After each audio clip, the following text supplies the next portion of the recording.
Over the river and through the woods to grandmother's house we go. The horseman and the sleigh through white and drifted snow. Over the river and through the woods, oh how the wind does blow. It stings the toes and bites the nose. Last Thanksgiving, well, that was the best Thanksgiving ever. I refer to it with sweet nostalgia as the Thanksgiving of projectile vomiting. And as a mother of 5, I know all there is to know about vomiting, all the different types and styles. You know, there's the emergency room worthy. That's pretty rare, thank the Lord. There's the ordinary response to eating too many s'mores.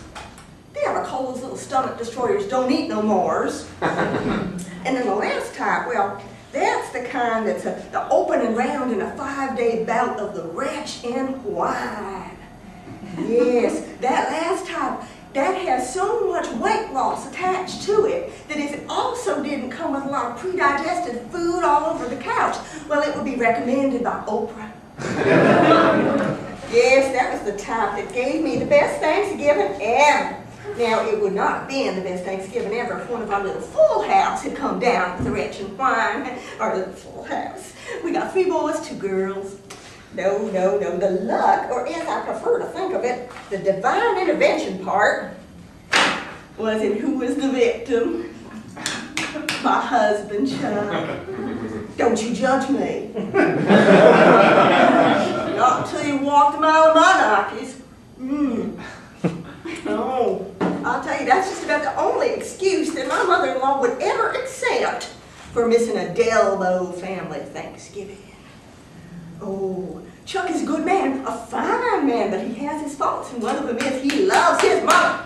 Oh, yes. Over the years, I have tried every excuse in the book. Pregnancy, then teething, then pregnancy again, then teething and toilet training, then pregnancy again. Oh, Jesus, it turns out that nothing will deter this woman, not even a van load full of toddlers is an excuse. You know what it's like trying to get 5 little ones on a long car trip? You know, it's like a demolition derby back there. Yes, it is. When you arrive at Grandma's house, the kids are so bruised up that Chuck's relatives begin to mutter about my parenting skills, or lack thereof. And pretty soon, Charlene will tell my husband about the phone number for Child Protective Services. It's because Charlene's a social worker. Means her job is to run other people's lives. Oh, and I've never seen anyone who loves her job more than Charlie.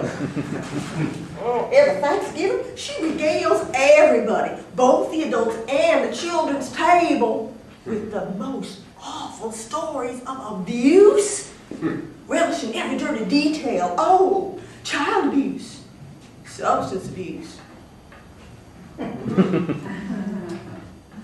Oh, Lord, even animal abuse. Yes.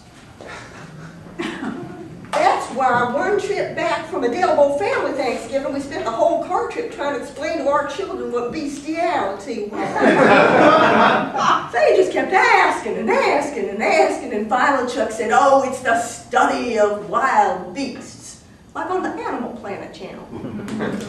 That worked out fine, just fine, until the children's sermon when Pastor Pete asked the young people what they wanted to do when they grew up.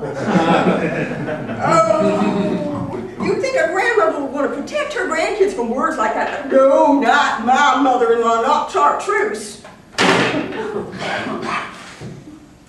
She thinks every word that drops out of the mouth of one of her kids is a pearl of wisdom. A pearl of wisdom. Well, what can you expect from a woman who calls herself after a color? And not even a primary color. One of them colors you only find in the 64 crayon box.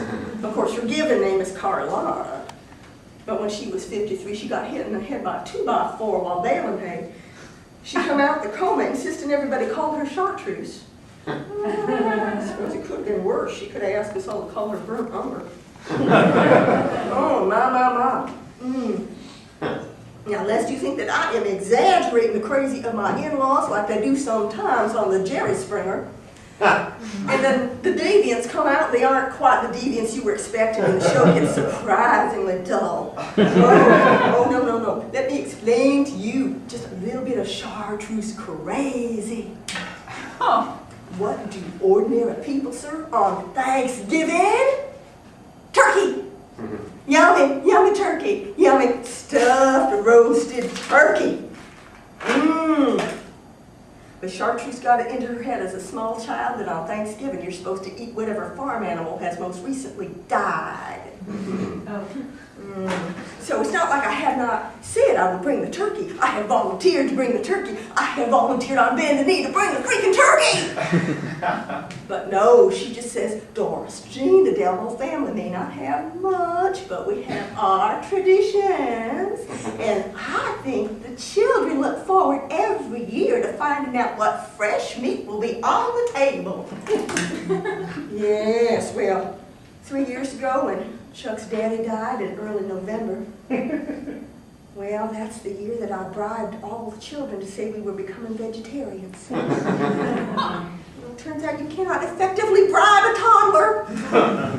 So old Chuck Jr., he grabs a piece of meat, you know, I'm passing him by, and he starts chawing on it. He says real loud, "This does not taste like Grandpa."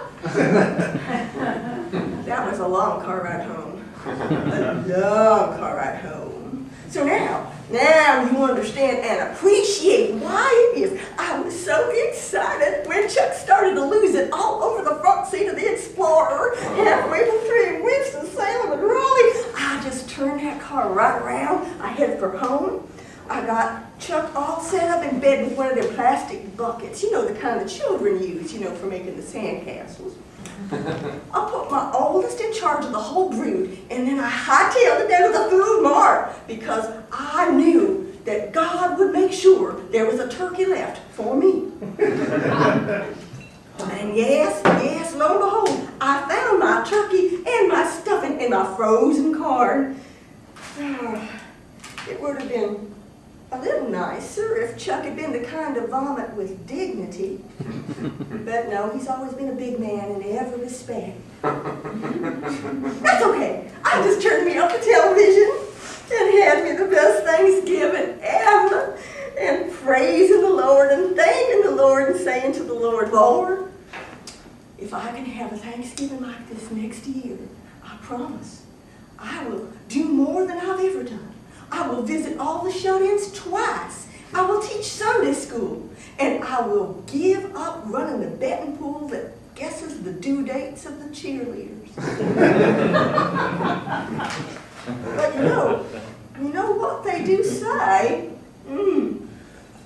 The Lord helps those who help themselves. So this morning, I put a little something extra into Chuck's coffee. Don't you judge me. That man, he could stand to lose a few pounds.